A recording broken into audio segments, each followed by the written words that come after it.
Shalom mes bien-aimés, que le Seigneur vous bénisse partout où vous nous suivez. Moi, c'est le pasteur Emmanuel Ndoua de la branche de Swaziland de la génération Joël, du ministère Génération Joël de Swaziland. Nous allons parler aujourd'hui d'un enseignement très profond et très puissant dans notre école de la mission.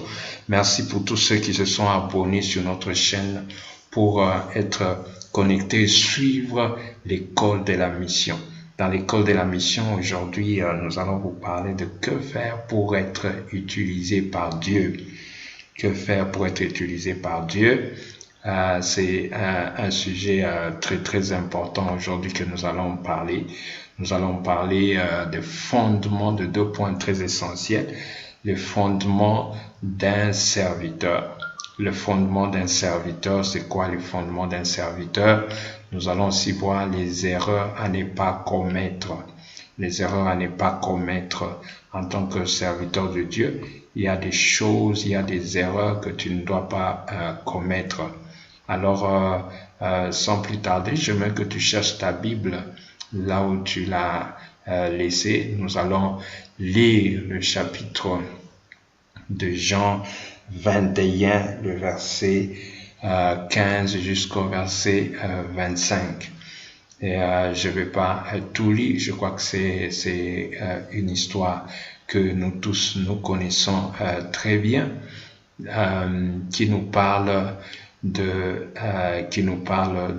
Jésus, quand Jésus a dit à Pierre, la Bible dit, quand ils eurent déjeuné, Jésus dit à Simon-Pierre, Simon, fils de Jonas, m'aimes-tu plus que tout ceci? Et la Bible, il dit, oui Seigneur, tu sais, toi, que je t'aime.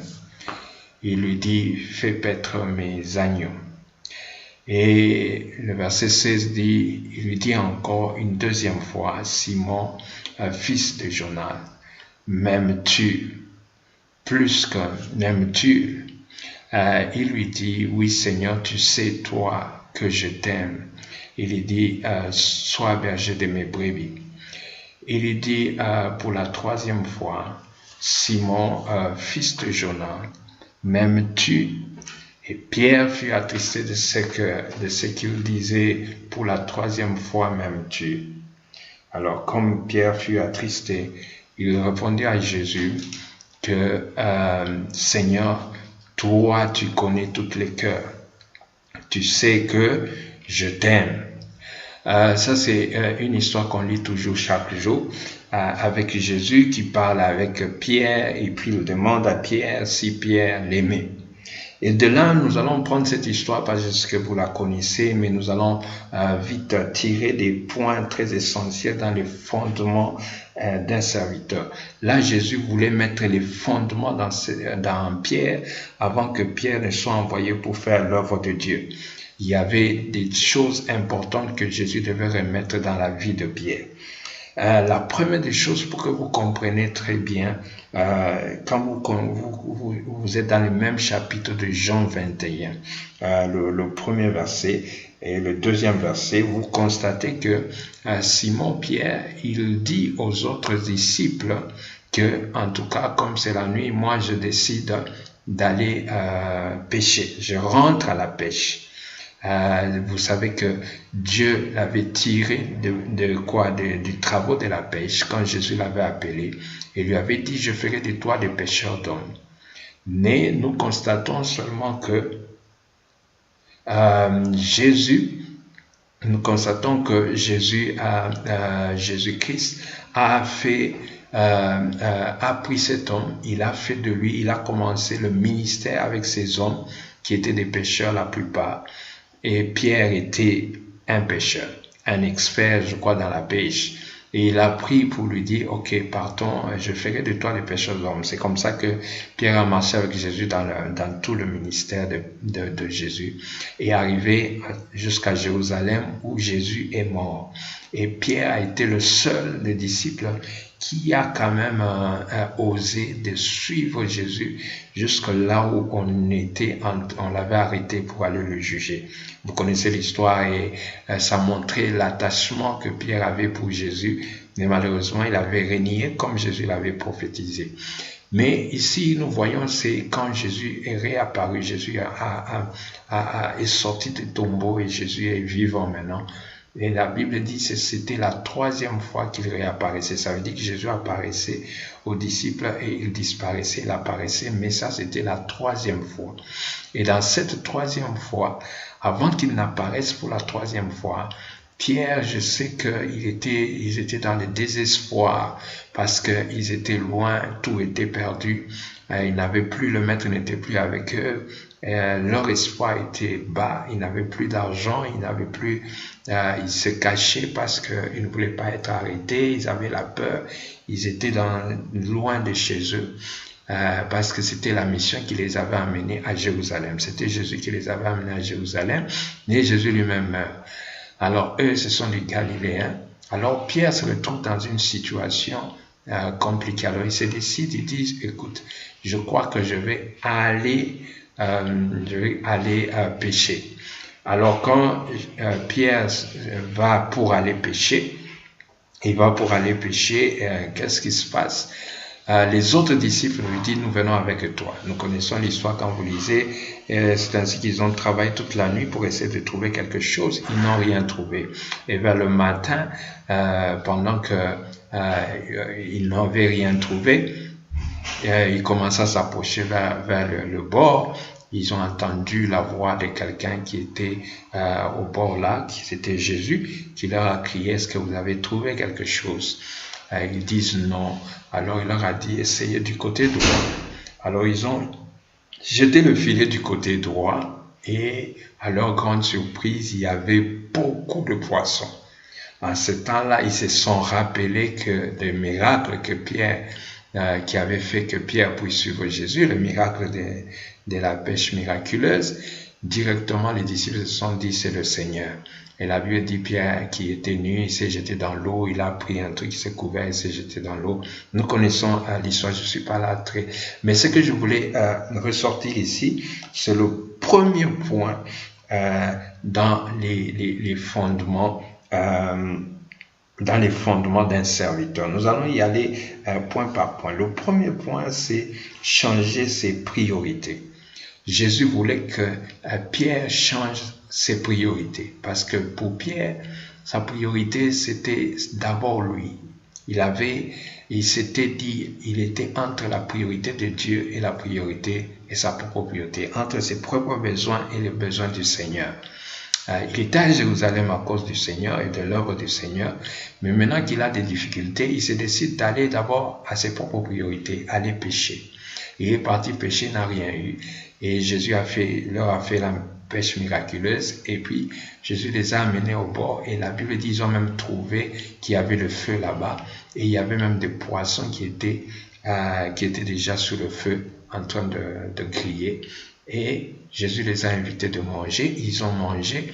Quand ils ont terminé de manger, c'est là où la Bible dit, verset 15, que quand ils ont fini de manger, Jésus maintenant prend Pierre et lui pose maintenant cette question. Est-ce que tu m'aimes? Est-ce que tu m'aimes? Il dit, oui, je t'aime. Alors Jésus voulait que l'amour de Dieu, le premier point, quand Dieu te prend en part, il veut d'abord que tu changes la priorité, tu changes tes priorités. Parce que chaque jour, en tant que serviteur de Dieu, tu seras entre ta priorité et la priorité du Seigneur. Tu seras entre tes besoins et les besoins du Seigneur. Il y a le besoin du Seigneur de ce côté-ci, il y a tes besoins de ce côté-ci. Souvenez-vous que Jésus nous a dit, cherchez d'abord le royaume des cieux et le reste vous sera donné par surcroît. Ça veut dire que quand nous allons dans les priorités du Seigneur, lui, il va pouvoir pour nous. Je crois que vous avez vu comment Jésus ils ont travaillé dans leur priorité, mais quand le Seigneur est venu, il a pourvu, il leur a donné plus de poissons qu'il avait besoin. Et il a donné même à manger. Je crois que ces gens étaient affamés pendant des jours, je ne sais pas. Et il leur a donné à manger. Alors Jésus voulait maintenant remettre ça dans la tête de Pierre. Et c'est le premier point dans lequel, dans la vie chrétienne, quand le Seigneur t'appelle, on appelle ça brisement. En fait, le brisement, c'est que Dieu est en train d'écraser tes priorités pour que tu puisses shifter, bouger de ta priorité vers les priorités du Seigneur. Ça, c'est le premier point. Je parle de changer ses priorités. Là où tu m'écoutes, si tu es un serviteur de Dieu, Dieu t'a appelé, mon frère ou ma soeur serviteur, Dieu t'a appelé, il faut savoir changer les priorités. Deuxième des choses qu'il faut faire, c'est connaître la grandeur de la provision de Dieu. Connaître la grandeur de la provision de Dieu. Vous savez, Dieu peut te donner, la Bible dit qu'il donne au-delà de ce que nous puissions penser ou nous puissions même prier. De ce que tu demandes, au-delà de ce que tu demandes ou de ce que tu penses, Dieu peut te donner. Il est celui qu'on appelle Jéhovah Jireh, le Dieu qui pourvoit. Ça veut dire que si tu t'occupes de l'œuvre de Dieu, si tu mets d'abord Dieu dans ta priorité, les fondements d'un serviteur, n'oublie jamais que Dieu, il est le pourvoyeur numéro 1. Il peut pourvoir même dans les situations difficiles.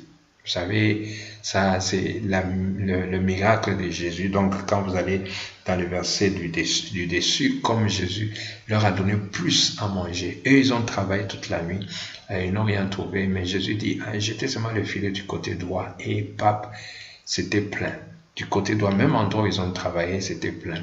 Et même quand ils sont arrivés à la rive, il y avait déjà le feu. Donc, ils n'avaient même pas besoin d'allumer le feu. Le feu était déjà là. Ils ont commencé à griller le poisson. Il y avait déjà du poisson sur le feu.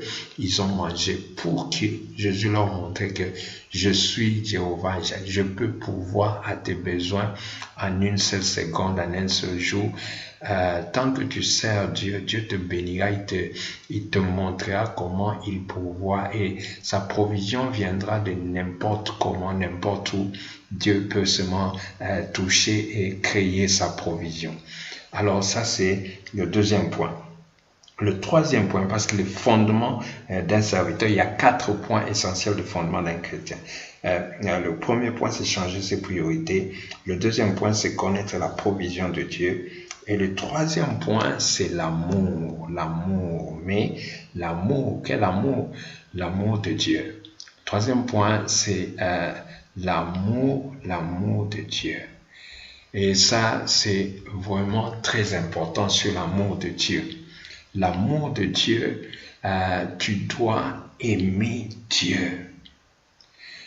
Si tu veux servir Dieu, tu dois aimer Dieu. Jésus a dit, est-ce que tu m'aimes? Tu dois être animé de l'amour de Dieu. Tout ce que tu fais là, la Bible dit, tout ce que nous disons, que ce soit en parole, que ce soit en acte, que cela soit pour la gloire de Dieu. L'amour de Dieu doit nous engager. Vous savez, la chose que tu aimes, tu lui donnes la priorité. Je vois, il y a des gens qui se disent, ils sont très pris, ils ont beaucoup de choses à faire, ils n'ont pas le temps de servir Dieu. Mais quand tu es engagé par l'amour de Dieu, tu feras tout, pas pour plaire à quelqu'un, pas pour plaire au ministère Génération Joël ou pour plaire à qui que ce soit, tu le feras pour l'amour de Jésus. Tu le feras pour l'amour de Dieu. L'amour de Dieu doit être de fondement. Le dernier point dans les fondements d'un serviteur, c'est la compassion. Le dernier point, c'est la compassion. La compassion, c'est l'amour des autres. Ça, c'est pas l'amour de Dieu, mais ça, c'est l'amour des autres. Tu sais, la Bible dit, tu peux pas aimer, tu peux pas dire que tu aimes le Dieu que tu ne vois pas, alors que ton frère que tu vois, tu n'aimes pas. La compassion, c'est l'amour excessif de l'autre. Tu as compassion, tu as pitié de l'autre, tu as vraiment pitié de l'autre.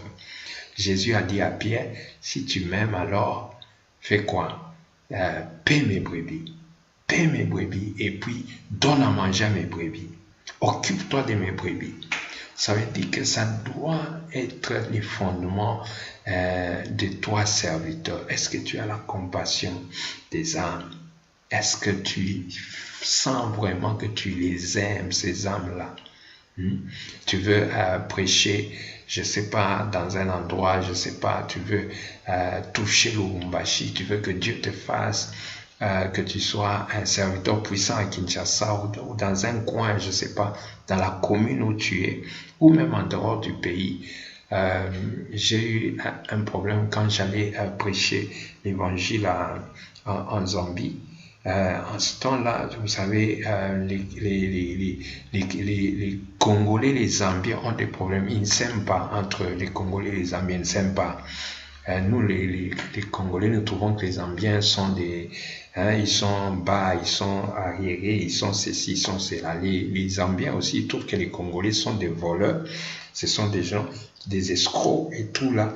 Donc, il y a une inimitié au niveau de ces deux nations. Mais quand j'étais arrivé là, j'ai commencé à prier que Dieu me donne l'amour d'aimer ces gens-ci.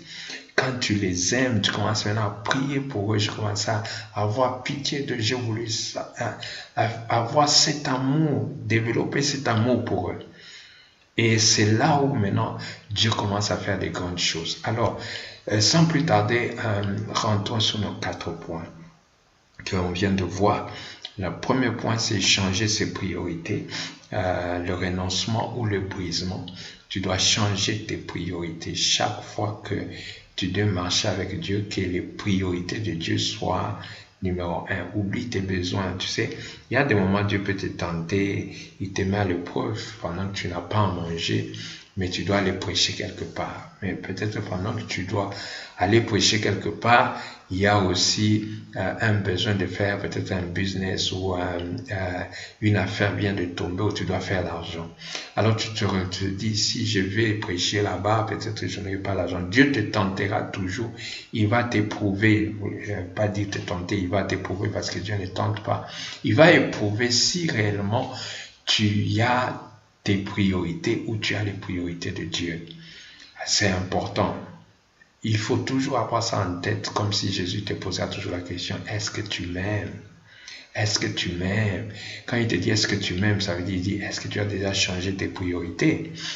Quand il te dit encore, est-ce que tu m'aimes? Il veut savoir, est-ce que tu peux me faire confiance que je vais pouvoir pour toi? Quand tu vas chercher d'abord le royaume des cieux, moi, je vais te donner la provision. Je vais pourvoir à tes besoins. Est-ce que tu m'aimes? Il veut dire, est-ce que tu as vraiment l'amour de Dieu? Est-ce que tu veux faire ça pour le plaisir de Dieu? Vous savez, parfois, tu peux chanter dans l'église, tu chantes dans l'église bien, tu fais le protocole dans l'église bien, tu prophétises, tu prêches bien, mais peut-être ton pasteur ne t'apprécie pas, peut-être les gens ne t'apprécient pas, peut-être même les gens te découragent. Peut-être on se moque de toi, on te décourage, ou quelqu'un vient te mettre des bâtons dans les roues. Mais là maintenant, c'est là où Dieu veut te tester si tu le fais pour lui ou tu le fais pour toi. Parce que quand tu le fais pour toi, tu voudras que les gens t'apprécient, les gens te clapent les mains. Vous savez, il y a des endroits où tu peux faire des choses et les gens ne t'apprécient pas. Les gens n'en parlent même pas. Les gens, ils te dénigrent. Il y a des moments où le Seigneur te mettra toujours à l'épreuve si tu les fais par amour de Dieu ou tu les fais par ton propre amour. Parce que ton propre amour peut être blessé plusieurs fois dans l'œuvre de Dieu.